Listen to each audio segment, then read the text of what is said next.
मेरे भाई, जो आज ये सेकुलरिज्म के नारे को लेकर ये दलाली कर रहे हैं, ये उन हुक्मरानों के गुलाम बने बैठे हैं। मेरी नजर में ये मीर जाफर और मीर सादिक से कम नहीं, जिन्होंने हमारी कौम को बर्बाद कर दिया। वो मीर जाफर मीर सादिक ही थे जिन्होंने हजरत टीपू सुल्तान को शहीद कराया था।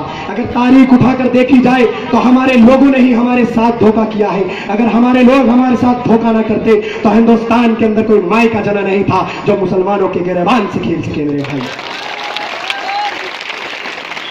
जो मुसलमानों के गिरबान से खेल सके। वक्त मुख्तासिर साहेब 10 बजे की परमिशन है।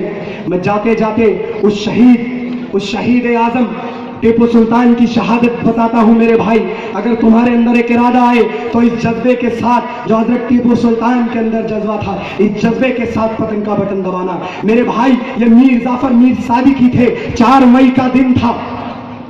हजरत टीपू सुल्तान बड़े बेचैन से थे, जैसे उन्हें किसी चीज का इंतजार था। फजर की नमाज पढ़ी, दिन गुजरा। जोहर की नमाज पढ़ी, दिन गुजरा। उनके खास सिपाही राजा खान ने कहा, हजरत आप कुछ खा लीजिए। आपने कुछ खाना नहीं खाया। हजरत टीपू सुल्तान ने कहा कि खाना लगाओ। मेरे भाई, दस्तरखान बिछा हुआ था, पहला निवाला उठाया था कि अचानक भयानक तोपों की आवाज गरजने लगी। हजरत टीपू सुल्तान ने निवाला नीचे रखा और कहा, अल्हम्दुलिल्लाह, वो वक्त आ गया जिसका मुझे इंतजार था। अपने सिपाहियों से कहा, जो मेरे पीछे आना सकता है वो आ जाए, और जो मेरे पीछे नहीं आएगा मैं गिला नहीं करूंगा। तो मेरे भाई, कुर्बान जाइए ऐसे सिपाहियों पे। कहा, हजरत हम आपके साथ आखिरी सांस तक लड़ेंगे, हम अपनी जान आपके सामने दे देंगे। हजरत टीपू सुल्तान ने सुनकर नारा तकबीर का नारा बुलंद किया। उधर सिपाहियों की आवाज गूंजी, अल्लाहू अकबर। हजरत टीपू सुल्तान किले की दरवाजे की तरफ बढ़ गए। वो गद्दार अंग्रेज किले में दाखिल हो चुके थे। जंग शुरू हो गई। हजरत टीपू सुल्तान और उनके सिपाहियों ने अंग्रेजों को गाजर मूली की तरह काटना शुरू कर दिया। जब इस गद्दार अंग्रेजों को लगा कि हम फतेह नहीं पाएंगे तो गद्दार अंग्रेज किले के दीवारों पर चढ़ गए और गोलियां बरसाने लगे। एक एक करके वफादार सिपाही शहीद हो जा रहा था।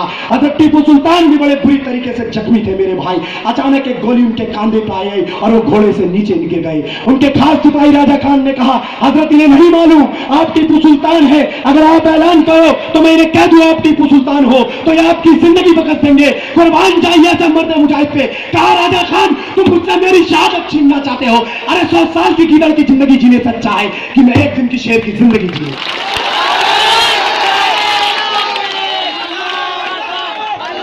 आज ये लोग हमें मुल्क का वफादार नहीं बताते। क्या किया है इन्होंने मुल्क के लिए? अरे हजरत टीपू सुल्तान चाहते तो अंग्रेजों से हाथ मिला लेते, लेकिन उन्हें पता था अंग्रेज गद्दार लोग हैं, वो हमारे मुल्क को गुलाम बनाने आए हैं। और अंग्रेजों को इस बात का पता था कि जब तक टीपू सुल्तान जिंदा है हम हिंदुस्तान का बाल भी बाका नहीं कर सकते। अपनी ताकत को पहचानो मेरे भाई, अपनी ताकत को पहचानो। पहचानोगे आप? खड़े करके कहो, वक्त की कमी है। वादा कर रहे हो? देख लेना। खड़े होकर बोलो, अमरावती में इनकलाब लेकर आओ मेरे भाई। करोगे ना वादा? आओ आओ कहते हैं, ए खुदा हम गुनहगार हैं, ए खुदा हम गुनहगार हैं। हमें कसम है अपने अज़दाद की, उस माँ की, उस बहन की, उस बच्चे की, उस बेटी की। अब हम अपने मुहाफिज दुश्मनों को उनके काले लहू से भिगोएंगे। ए खुदा हम गुनहगार हैं, हम आखिरी मर्तबा अपने गुनाहों पे रोएंगे। ए खुदा, अब मेरे कौम के मुस्तकबिल की तरफ किसी ने आंख उठाकर देखी तो उसके रास्ते का दीवार बनकर अपनी जान देकर भी अपने कौम के मुस्तकबिल को बचाएंगे। मेरे भाई, 2 अल्फाजों के साथ अपनी बात खत्म करता हूं। 2 मिनट है। मेरे ख्वाबों को छीना है किसी ने, मेरे ख्वाबों को छीना है किसी ने। मैं सबकी खामोशी पर मुस्तहिल हूं। मेरे लहजे में सच का बागपन है। मैं अपनी कौम की जिंदा नस्ल हूं, जिंदा नस्ल हूं।